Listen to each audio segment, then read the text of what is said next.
Hello everybody, I'm Mike from the Rewatch Project with Hannah on my podcast, and I am back with another edition of Front Row, these music performance reaction videos, and I'm back in the wonderful kingly world of one Elvis, Aaron and Presley, where I'll be reacting to the song Can't Help Falling in Love. This is a song that I've sort of reacted to before, but it was a very short live version. So this will be a pure as the driven snow first time listen reaction to this original, I believe, studio version of the song. So yeah, get to that in just a moment. Quick reminder though, I do stop these songs, I do pause them, I do talk over them. That is how I choose to react. It is what it is. If that is not to your taste, you have been warned. However, I would strongly urge you to listen to this song in its entirety if you have not heard it before, as opposed to following my terrible example and hearing it for the first time with me talking all over it. Also very much appreciate likes and subscribes. Subscriptions make a really big difference to the channel. It helps people find us, it fosters more conversation, and that's the great motivator for doing these more regularly.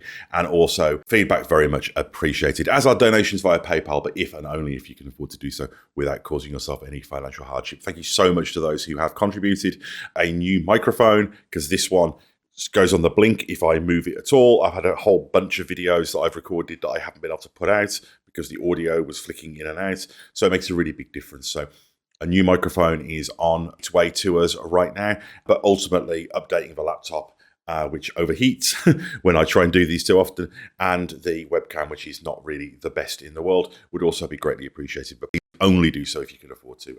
There's many other ways of supporting the channel, whether that be just watching these videos or sharing them or liking them or subscribing to them.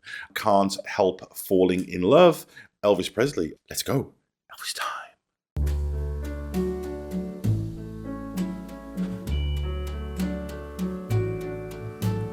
Wise men say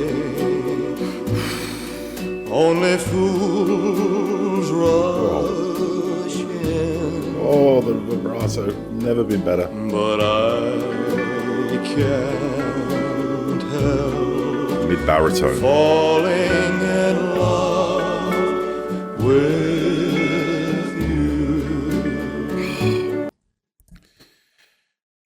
The simplicity of this is such an incredible piece of judgment. I've talked before about how one of Elvis's incredible skills is judgment. You know, he doesn't overcomplicate things. And the simple, honest, human, emotionally earnest sentiment of the lyrics, combined with the simplicity of the music, the kind of arpeggiated dun, dun, dun, dun, dun, dun, dun, sort of split chords. You know, a little bit, I think there's a bit of glockenspiel in there, and there's the piano and incredible vocals. He's perfect, you know. And this idea of love being inevitable and uncontrollable and something that kind of strikes us, we don't choose, is one of the all-time most relatable human experiences. Amazing, amazing. Shall I stay? Would it be a sin Backing vocal, amazing. if I can't help falling in love with you? Like a river flows surely to the sea, Almost Hawaiian so it goes. sound. Some things are meant to be. Take my hand, take my whole life too. Oh, wow.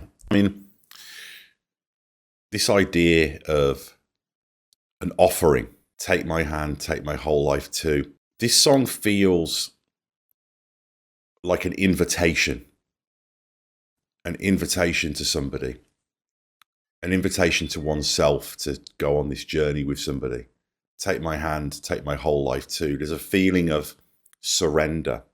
And I think that those split chords, the way that that creates this feeling of movement and traveling, almost like being pulled along by a sort of a gentle current that you barely notice, but it's moving you. And again, Elvis's incredible judgment to not be overbearing and overpowered with the vocal. There's a sensitivity and a control, but at the same time, there is an urgency and a power there in its own way. And when I talk about Elvis's judgment, it reminds me a lot of a film director. You know, I'm a big fan of films as well as music. And there are some directors, and this isn't necessarily a bad thing, but there are some directors who kind of, it's about them, you know. You can see their style in their film. You know you're watching a Wes Anderson movie because it just looks like that. And there are other directors who kind of get out of the way and they understand that the film is what it's about and they're there to service that. And Elvis, you know, despite obviously his charisma and his recognizability and, you know, that stamp that he brings to his song, he really is there to service the song and to service us as the audience, as the customers, as the recipients, as the sharers, the co-owners of this piece of music. Because you get the feeling a lot of Elvis is particularly most magical pieces of music, which is certainly one of them. You know, I'd say, you know, with Love Me Tender, this is arguably one of the great love songs of all time. It's not about him. It's about the song, and it's about doing what's right for the song.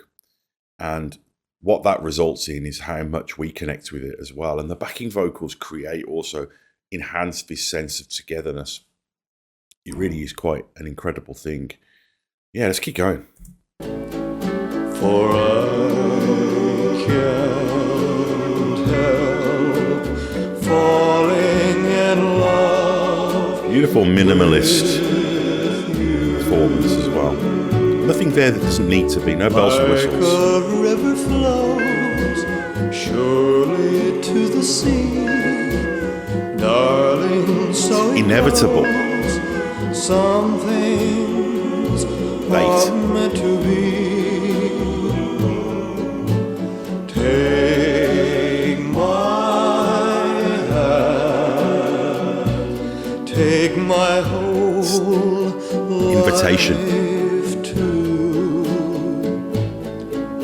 for I can't help falling in love with you,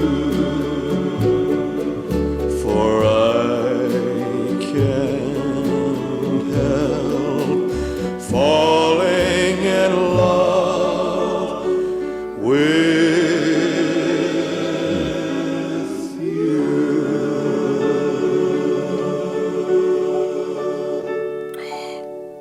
Oh, I love the way that a lot of the accompaniment just falls away there at the end. I mean, that really is one of the great pieces of popular music. I mean, you know, up there with Over the Rainbow, you know, that level of pantheon songs. And it taps into something that's the ultimate relatability.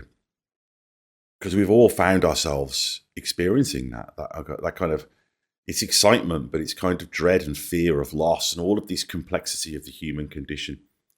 And one of this man's incredible abilities was to be able to capture that with such efficiency and beauty and make it entertaining and make it relatable. And that incredible tremulous vocal with that simplistic musicality and just like I say, the earnestness. There's nothing ironic about this. It really is just sort of naked sentiment. And it sounds great. This sounds like it could have been recorded now. You know, there is a timelessness to this. And I've talked before about how I can't imagine in many cases, and this is certainly one of them, Elvis actually recording these songs. It sounds like he just discovered it. You know, like he just discovered this song and found it, and it just appeared to us, the audience, kind of fully formed out of the ether, like this thing that's ancient and has always existed, and that this man tapped into and crucially shared with us, you know, in the way that the song itself is about this invitation. The song to us as the audience is also that, an invitation to share this experience. Really incredible stuff. So tell me what to cover next. Quick reminder to check out the other film, TV, music, and general pop culture related goodness on this channel. Likes and subscribes very much appreciated.